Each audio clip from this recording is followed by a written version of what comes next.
కార్తీక పురాణము 3వ అధ్యాయము. కార్తీక మాస స్నాన మహిమ.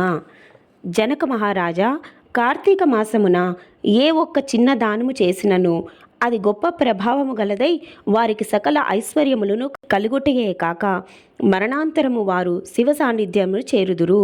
కానీ కొంతమంది అస్థిరములైన భోగభాగ్యములను విడువలేక కార్తీక స్నానములు చేయక అవినీతి పరులై భ్రష్టులై సంచరించి కడకు క్షుద్ర జన్మల అనగా కోడి కుక్క పిల్లిగా జన్మింతురు.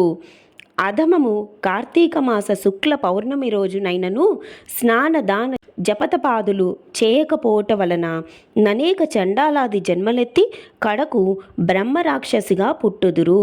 దీనిని గురించి నాకు తెలిసిన ఇతిహాసం ఒకటిని వినిపించెదను, సపరివారముగా శ్రద్ధగా ఆలకింపుము. బ్రహ్మరాక్షసులకు ముక్తి కలుగుట. ఈ భరతఖండమందలి దక్షిణ ప్రాంతమున ఒకానొక గ్రామంలో మహావిద్వాంసుడు తపస్సాలి సత్యవాక్య పరిపాలకుడు అగు తత్వనిష్ఠుడను బ్రాహ్మణుడొకడుండెను. ఒకనాడు ఆ బ్రాహ్మణుడు తీర్థయాత్రాసక్తుడై అఖండ గోదావరికి బయలుదేరెను. ఆ తీర్థ సమీపమున ఒక మహా వటవృక్షంపుపై భయంకర ముఖములతోనూ దీర్ఘ కేశములతోనూ బలిష్టంబులైన కోరలతోనూ నల్లని బాణపొట్టలతోనూ చూచివారికి అతి భయంకర రూపములతో 3 బ్రహ్మరాక్షసులు నివసించుచు ఆ దారిన పోవు బాటసారులను బెదిరించి వారిని భక్షించుచు ఆ ప్రాంతమునంతయు భయకంపితమును చేయుచుండిరి. తీర్థయాత్రకై బయలుదేరి అఖండ గోదావరి పుణ్యక్షేత్రమున పితృదేవతలకు పిండ ప్రదానము చేయుటకు వచ్చుచున్న విప్రుడు ఆ వృక్షము చెంతకు చేరుసరికి యథాప్రకారముగా బ్రహ్మరాక్షసులు క్రిందకు దిగి అతనిని చంపబోవు సమయమున బ్రాహ్మణుడు ఆ భయంకర రూపములను చూచి గజగజ వణుకుచు ఏమీయూ తోచక నారాయణ స్తోత్రము బిగ్గరగా పఠించుచు ప్రభో ఆర్తత్రాణపరాయణ అనాథరక్షక, ఆపదలోనున్న గజేంద్రుని నిండు సభలో అవమాన పాలగుచున్న మహాసాధ్వి ద్రౌపదిని బాలుడగు ప్రహ్లాదుని రక్షించిన విధముగానే యా పిశాచముల బారి నుండి నన్ను రక్షించు తండ్రి అని వేడుకొనగా ఆ ప్రార్థనలు విన్న బ్రహ్మరాక్షసులకు జ్ఞానోదయము కలిగి, మహానుభావ, మీ నోటి నుండి వచ్చిన శ్రీమన్నారాయణ స్తుతి విని మాకు జ్ఞానోదయం అయినది, మమ్ము రక్షింపుడు అని ప్రాధేయపడిరి. వారి మాటలకు విప్రుడు ధైర్యం తెచ్చుకొని, ఓయి మీరెవరు, ఎందులకు మీకు ఈ రాక్షస రూపములు కలిగెను, మీ వృత్తాంతము తెలుపుడు అని పలుకగా వారు, విప్ర పుంగవ, మీరు పూజ్యులు, ధర్మాత్ములు, వ్రతనిష్టాపరులు. మీ దర్శన భాగ్యం వలన మాకు పూర్వజన్మనందలి కొంత జ్ఞానము కలిగినది. ఇక నుండి మీకు మా వలన ఏ ఆపద కలగదు అని అభయమిచ్చిరి. అందుక బ్రహ్మరాక్షసుడు తన వృత్తాంతమును ఈ విధంగా చెప్పసాగెను. నాది ద్రావిడ దేశం, బ్రాహ్మణుడను. నేను మహాపండితుడనని గర్వము గలవాడనే యుంటిని. న్యాయాన్యాయ విచక్షణలు మాని పశువు వలె ప్రవర్తించితిని.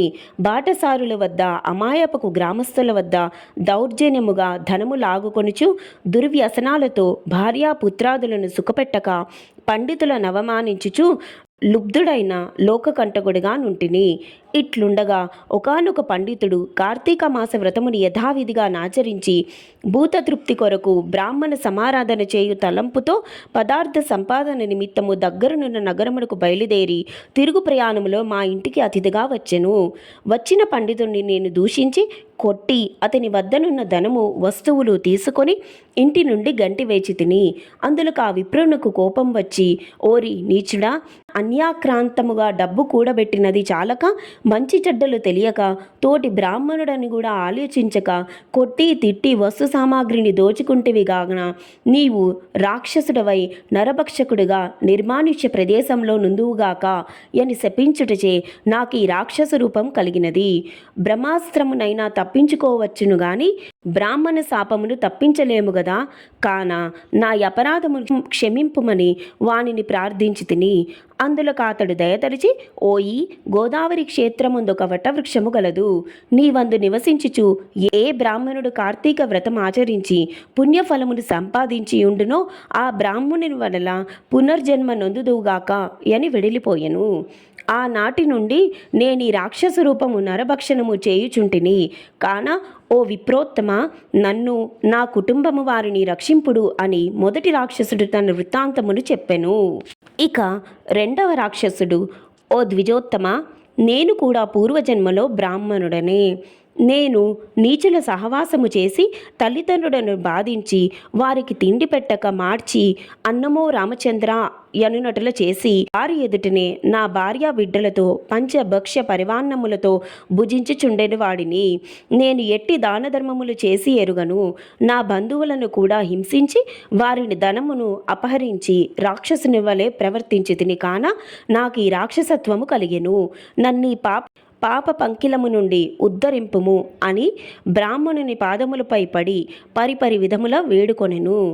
మూడవ రాక్షసుడు కూడా తన వృత్తాంతముని ఇట్లు తెలియచేసెను.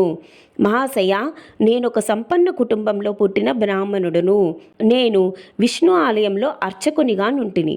స్నానమైనను చేయక కట్టుబట్టలతో దేవాలయంలో తిరుగుచుండెడి వాడిని.